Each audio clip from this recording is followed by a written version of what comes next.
Escravidão, né? Como é que nasce o preconceito étnico? É importante salientar que a escravidão não nasce de um preconceito étnico. A escravidão nasce, eu acho que isso é retratado no livro também, se não é, eu falo aqui também, que eu li uns trechos, não cheguei a ler inteiro.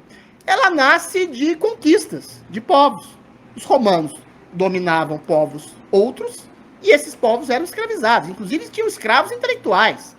Um dos grandes filósofos da humanidade, Epiteto, quer dizer, que é um filósofo estoico, foi escravizado durante décadas, mas foi um grande filósofo. Esses escravos, além de fazer trabalhos braçais, além de ser açoitados, além de ser subjugados, às vezes tinham profissões intelectuais, de professores, de discípulos romanos, etc. Assim. A Grécia também fazia assim, escravizava o pessoal, quem era cidadão livre e quem não era, quem era cidadão grego. O preconceito étnico foi feito, de alguma forma, acho que no século XVIII, né? Quando existiam a escravidão dentro da África e esses povos africanos vendiam os escravos para fora.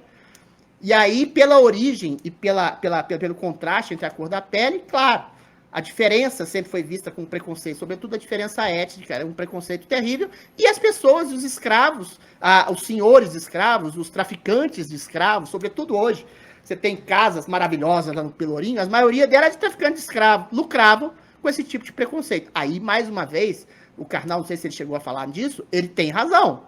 Ele tem razão. O que não tem razão, e eu não sei se ele explica no livro também, que eu não cheguei a ler esse capítulo até o final ainda, é que, hoje, a miscigenação, e aí eu falo especificamente do Brasil, principalmente, a miscigenação praticamente eliminou o conceito de preconceito racial no Brasil.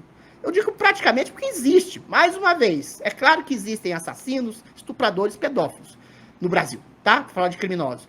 Mas é diferente dizer que o Brasil é estruturalmente assassino, estuprador ou pedófilo. Assim como é diferente dizer que o país mais miscigenado da história, da humanidade, é um país estruturalmente racista. Como é que você pode saber? Como é que pode dizer um negócio desse? Se as raças, se as etnias se cruzaram e formaram um povo com um caldo cultural miscigenado, misturado, com um caldo cultural miscigenado também, com coisas africanas, coisas europeias, coisas asiáticas, como é que você pode dizer que esse país é racista, meu Deus? Existe uma confusão que é deletéria, que é a seguinte: realmente a classe mais pobre brasileira, quanto mais pobre, ela é mais escura, porque aí é caldo e é uma reverberação do racismo atávico que tinha no século XIX, porque havia escravos negros que foram libertados em 1888 pela princesa Isabel, e eventualmente essa população foi alijada da ascensão do capitalismo no Brasil e foi desamparada completamente pelo Estado.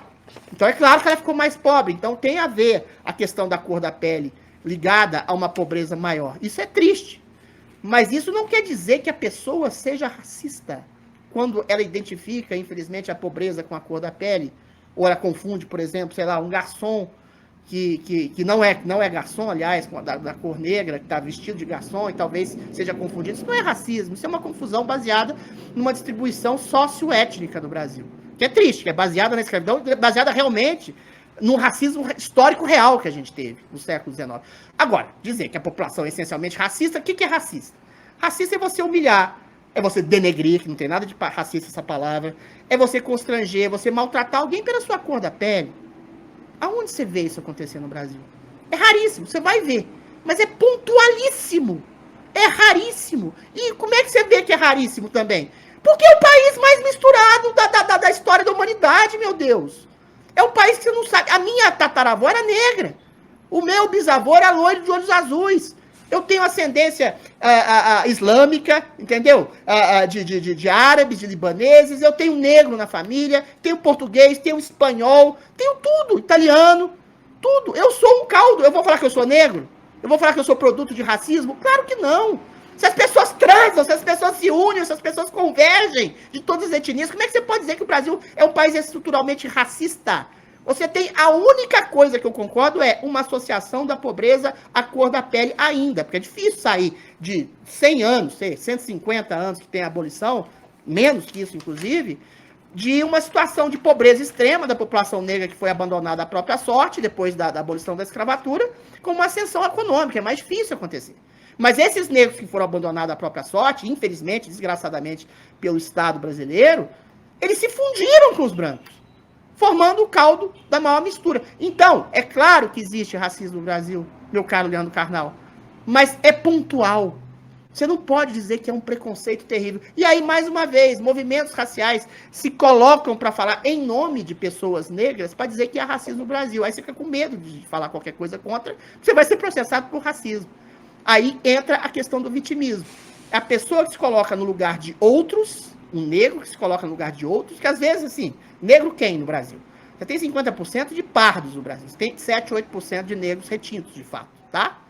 E é o cara que se coloca no lugar de toda a população negra para dizer que existe racismo. A maioria da população negra, é lógico que não vai falar que tem racismo no Brasil, porque ela é miscigenada, ela é casada com branco, casada com mameluco, casada com caboclo, casada com índio. Você nem sabe identificar quem é negro, quem é branco no Brasil, às vezes, a não ser que seja azul, ou então que seja muito branco.